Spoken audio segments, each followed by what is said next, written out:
Okay, this next session will be a panel discussion, partners in progress, working together to deliver tomorrow's solutions today. Joining Jason will be Chris Kuntz and Brad Bottoms. If you guys will come on up. Chris is the Project Development Branch Manager for District 1. Chris is a 1997 graduate from the University of Missouri and has worked in District 1 for 25 years. He lives in Paducah with his wife Dina and children Abby and Josh. Brad started with the Department of Transportation in 2010, and in 2014 became the District 4 Project Development Branch Manager. Brad was recently appointed the Chief District Engineer in District 4. Brad grew up in Louisville, attending St. Xavier High School, has a BS in Civil Engineering from Bradley University. Brad currently lives near Campbellsville, Kentucky with his wife, Laura, and a 5-year-old son, Owen. Now with this discussion, we'll be using the survey.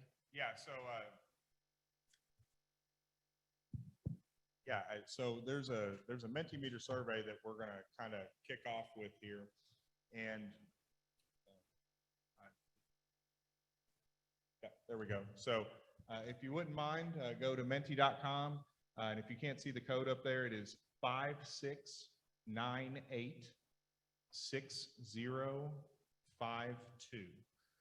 And what we're asking for, not going to ask you to stand up or raise your hand or anything, but we'd like to know as we're having this discussion, what challenges do you face when implementing innovation in your projects? And so the theme of this year's conference is innovation. And when we really think about innovation and we think about the partnering conference, I hear a lot of people say that they're really glad to be back in person because while the content is fantastic and all the presentations are great, that the side conversations that folks have a lot of value. You get to sit there and speak with your peers. You get to talk to folks that you don't get to interact with all the time. And so, I'm sure that there's probably people out in the hallway right now doing what we're getting ready to do. So what we're actually going to do is we're going to have a conversation up here about innovation and project development, the value of the partners in the room and the value of partnership. And we're going to invite you to listen in. And so first, we're going to have Brad, and he's going to talk to us for just a couple minutes about this topic and how it applies to a project. And Chris will do that, I'll do that, and then we'll have a discussion about some of the things that we see up here on the board. So I've actually got two stories. I'll start out with a short story from last night. After dinner last night, we had a Partnering for Progress event at Howl at the Moon, several KYTC staff and some consultants over there. So after we got run out of there after last call, made our way back here. I was helping to clean up the hospitality suite. There's a lot of bottles laying around. Had to get rid of those. So we were hanging out there. I thought I had a great idea after cleaning up a few bottles that why not hire this out? That's what we do with everything else in KYTC now. So why not find a consultant to do this for me, and I could sleep in today. So I quickly put together an RFP. I put it out on the street immediately. I had a representative from professional services there who were going named, but everybody knows who that is. So this is all very legit. Put it out there, had a pre-proposal meeting, talked to at least 3 consultants, talked to them about what they were going to do. Thought anybody would jump at the opportunity to be up here and talk to y'all and put a plug in for their company. Unfortunately, after 15 minutes, I had no proposals, no responses. I don't know what kind of workload they've got, but everybody always crying for work. Couldn't get anybody to come up here and do this for me. So not sure what kind of partners in progress that is, but that's where we'll go. But you did text me at 1:30 a.m. about that, but I did. Okay. So I didn't know if you remembered that. Chris did not reply. I was going to say he didn't respond. But consultant industry, partnering with KYTC, obviously we couldn't do what we do without the consultant side. My particular story, in Hardin County in E-Town, we've got an R-cut corridor. If you remember last year, there was a presentation on that. Some of y'all may have attended that. We were told not to mention names. It's hard not to mention names. Palmer helped us out on that particular job. It's one that had been around for several years. Kind of died off a decade ago due to political pressure, and just everybody wasn't ready for the innovation at the time. But it came back up a few years ago. We worked with Palmer, worked with the local officials, worked with the city, got this project. Hello? Got this project out, got it out on the street. It's been a great success. We wouldn't have been able to do it without Palmer, and we even had Gresham Smith in there on the statewide contract, helped us out with some public involvement, some PIO stuff.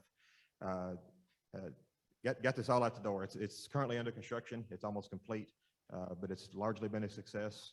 Very little public pushback. Local officials all love it, and we're going to look to complete further up the corridor in the coming years. So certainly something that we couldn't have done without our consultant partners. So I've got a couple different topics.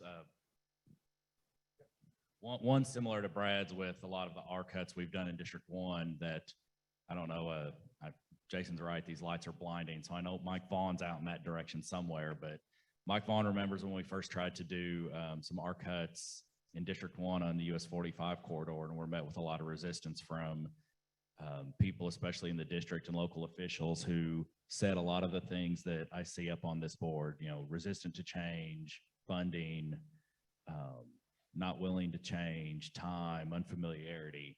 And our first round of attempting R cuts in District 1 was not successful. We ended up with some different things that maybe are not going to work as well as an R cut. And then a few years later, Mike and I tried again, and with the help of Gresham Smith, Integrated Engineering, some other firms working on some HSIP projects, we're able to convince both our internal people and external people that the R cuts were the way to go. We're a safe, effective way to solve some of the intersection challenges we were having. And now I think we have 6 or 7 R cuts in District 1 that are open to traffic, with another 3 or 4 under construction right now. So it's really been a kind of a sea change from nothing and a lot of opposition to kind of jumping in full bore with them. And you know, that was a combination of our KYTC people and our consultants helping us with that. And then also, you know, as Brad mentioned, we couldn't do a lot of what we do with our consultant partners, and we always really appreciate the work you guys do to help us out with projects. You know, I had a project in 2 projects in District 1. I have QK4 is doing a planning study on a reversible lane project on Lone Oak Road for us. And no, sorry, Stantec was doing that study, and QK4 was doing the design work on Friendship Road, which intersects with US 45. And so we had some conflicting traffic modeling between those 2 projects, and the 2 firms and their traffic guys, design guys, really went above and beyond to work together. Even though they weren't partners, they weren't on the same project. It was 2 totally separate projects, working together to combine their modeling efforts, going back and forth to get what both agreed was the best traffic model and was going to be the best intersection layout, lane usage, et cetera. So we really, as KYTC people, we appreciate, especially when the consultant industry kind of goes above and beyond what they need to help us out with our projects. Yeah, and I would concur with that because as we look at how we get from where we're at to where we're going on any project, and you know, Chris mentioned that the lights up here were blinding. I think that he thought that I was lying to him earlier. Yeah, but so when we look at the partnership aspect on any of these projects, whether it's partnership with ACEC, whether it's partnership with federal highways, whether it's partnership with local communities, these things come together to help us meet goals and objectives that, you know, we might not be able to achieve by ourselves. And so I'm gonna, my little intro here, I'm gonna talk about something that we did that caused us to win an award, and then what we're going to do subsequently. So a few weeks ago, KYTC was notified that we won an ATC MTD grant for preventing wrong way driving through technological implementation of like ramp sensing technology, wrong way technology, and then notifying correct way drivers. And so when we look at that, that's an opportunity that was provided by Federal Highway. There's a notice funding opportunity out there for us to put in a discretionary grant. It was a program that was predominantly looking at congestion management is what the ATC MTD program does. And, we took a slightly different spin on that. One of the ATC MTD program goals obviously is safety.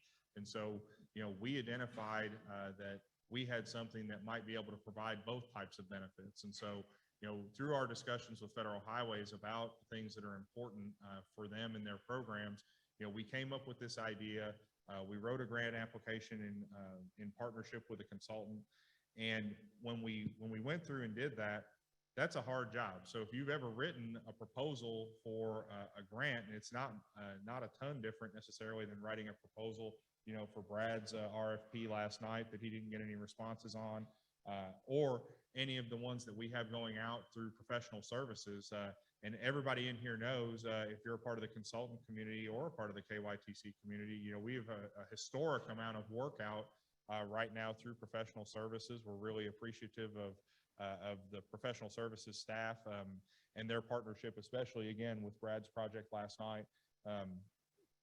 But as we look at what that looks like going forward, so we were notified by USDOT that we had been awarded that grant.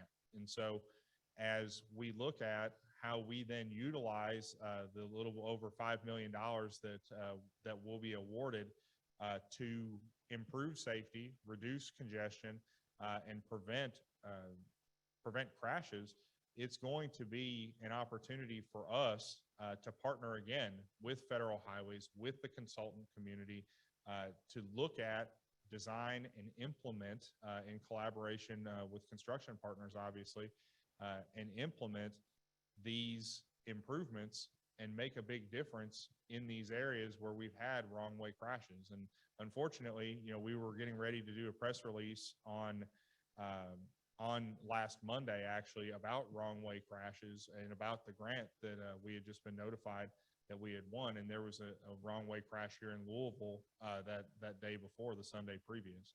And so as we look at, tying together from these presentations, as we look at these opportunities going forward to partner with all of you, okay, to partner with every one of the partners that's involved in this conference, that's in this room, how do we work together to get the best solutions that we can, understanding, and the not surprising to me, obviously, that the biggest word up here is funding, okay?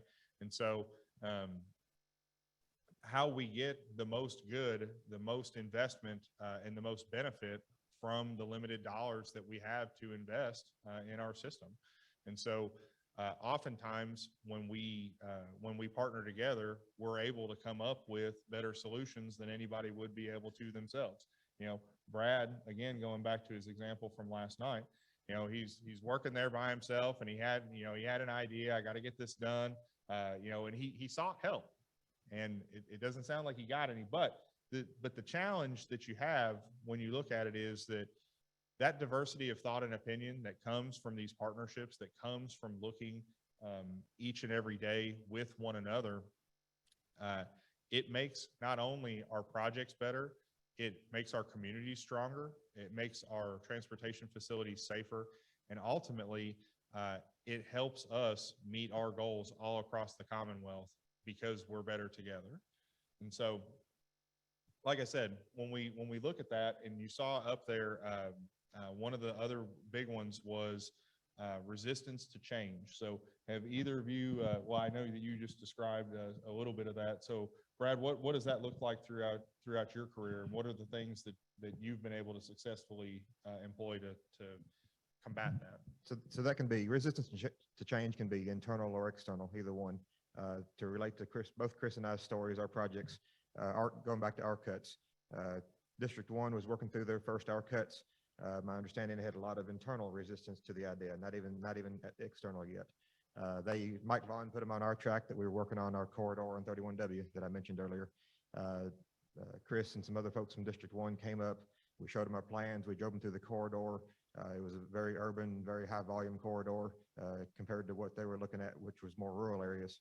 Once they saw what we were doing and how comfortable we were with that, and we had one on the ground already in the rural area as well, I think it really changed their minds and helped at least get over that hump internally to get their first haircut underground in District 1. And now they have, it sounds like, as many or more than District 4 does. So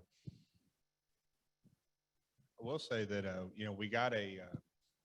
we got a media request last week, I think it was, asking us about implemented R cuts throughout the state.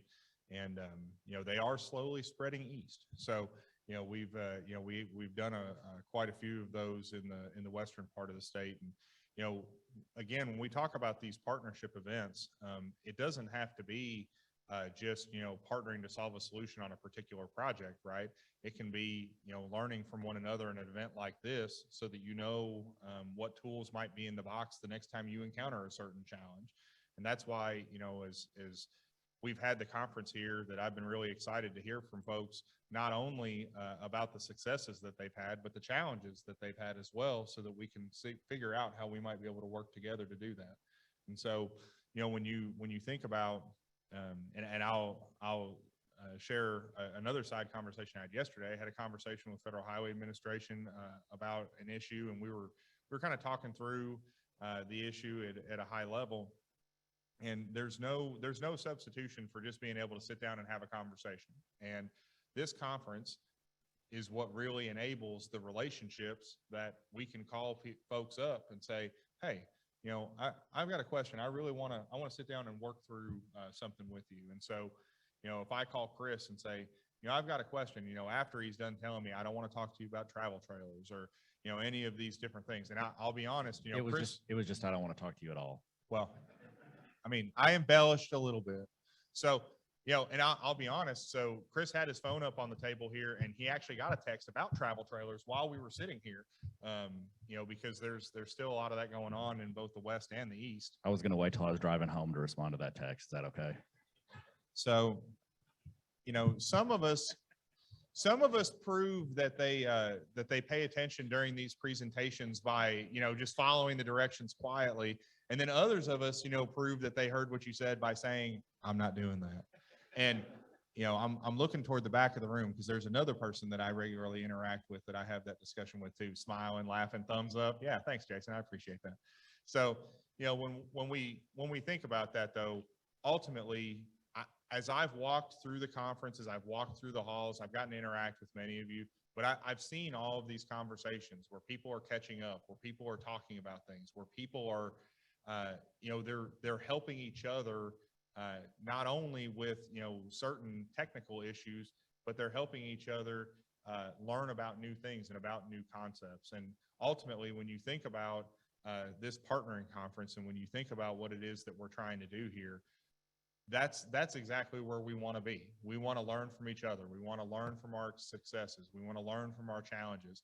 And we want to work together on the things that we haven't quite figured out yet so that we can come up with those types of solutions. And so, I'm sure that as you've been working on a project, you look at something that's like, I don't know if there is a quote, a good solution. Sometimes you're choosing from what feels like suboptimal options. And the longer you go and the more you look, the more you might find a result like that. So, either of you guys have a story like that? I mean, I don't know if I have a specific story, but, as I'm not sure if Sam Hale is here or not, but still, but I remember several years ago, Sam posting something on Facebook about how he and the people in Brad and I's positions are generalists. We generally know a little about a lot of stuff, but are not experts at anything. So we're generalists, and we're not experts at intersection design, bridge design, traffic modeling, highway design, any of those topics. So we rely on, our subject matter experts in Frankfurt and our consultant industry to really try to bring those ideas to the table, those innovative concepts, because Brad and I aren't, to use the R cuts for an example, we're not highway safety or intersection experts that are sitting around all day trying to figure out better ways to design an R cut. But we know that in the consultant industry, you have guys that's what they do. Those are their specialties, whatever the range may be. And so relying on those people to bring those ideas for us, whether it's, ends up being something that we think is a good idea or not. We really are looking for people to bring those to us because we don't know everything. We don't have presences in other states to figure out what other DOTs are doing. KTC is a big help with those things, also doing the research projects for us, trying to help us figure out what are good ideas and bad ideas. So, having everybody bring those things to the table is a really big benefit and something that we look for in our projects. Yeah, absolutely. And I was going to mention KTC as well. We've seen a lot of presentations where KTC has either been the presenter or a significant contributor. And as we look at new innovations and new ways to, solve the challenges that are before us, research and development is a key part of innovation. And so as we look at that, just yesterday, we had a question come up about something that we don't do a ton of. And it was like, well, hey, can we go out there and poll other states? Can we see what they might be doing and what they might be able to contribute to that body of knowledge so that we can learn from others?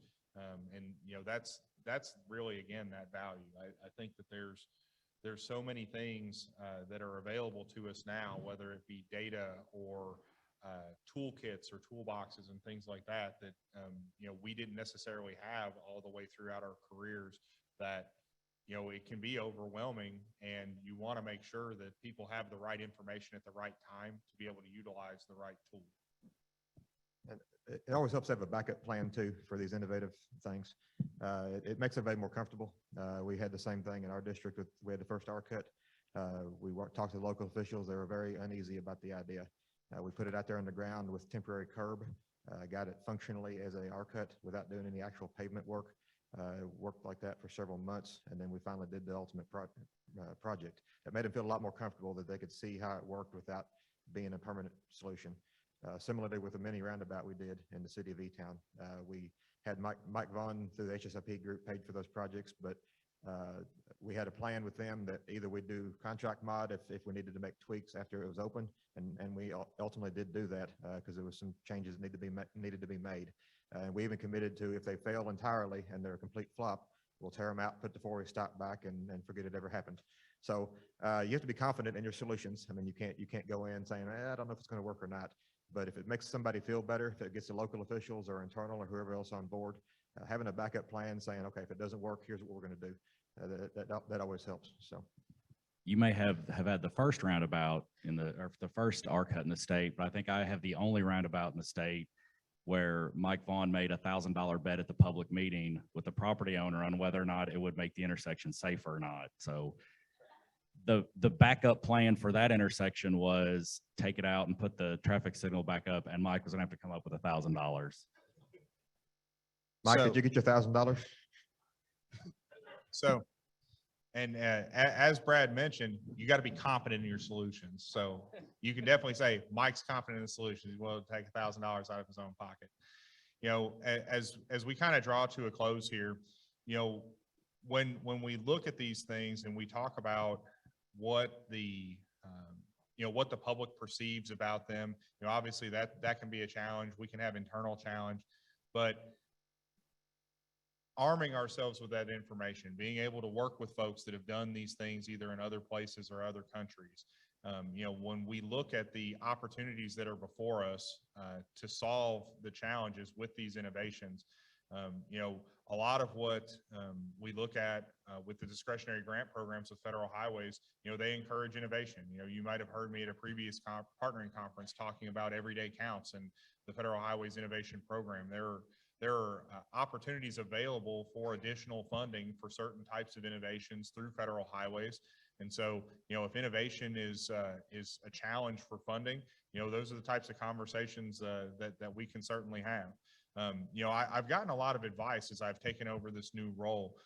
Everything from, well, don't look at the stuff that I give you too close. Just go ahead and approve it, and it'll be okay. And just go ahead and say yes, and we'll do just fine. I've gotten a lot of different advice, but as we look at those opportunities, ask me those questions. If we have opportunity for innovation and you feel like you need additional support, let's talk about it. Let's work together. Let's work with, again, with other districts, with our consultant partners. Let's work with federal highways. Let's work together to figure out how we can get those solutions out there operating, operable, so that other people will see that success and want to emulate it. I think that, you know, as we move forward, we're never going to get to a point where people are going to say, well, let's just do what we've always done and hope for the best. I think that we've got certainly some of the brightest minds at KYTC making these decisions and helping us guide these projects. And I know that folks really want to be looking for those innovative solutions. They want to be partnering with ACEC. They want to be partnering with federal highways, and I'm just so thankful. So, parting comments? Oh, so Chris was off mic there, but I just want the record to show that he said I was doing a great job. I've never heard him say that, so I'm just, you know, but thank you all so much. We certainly appreciate it, and I hope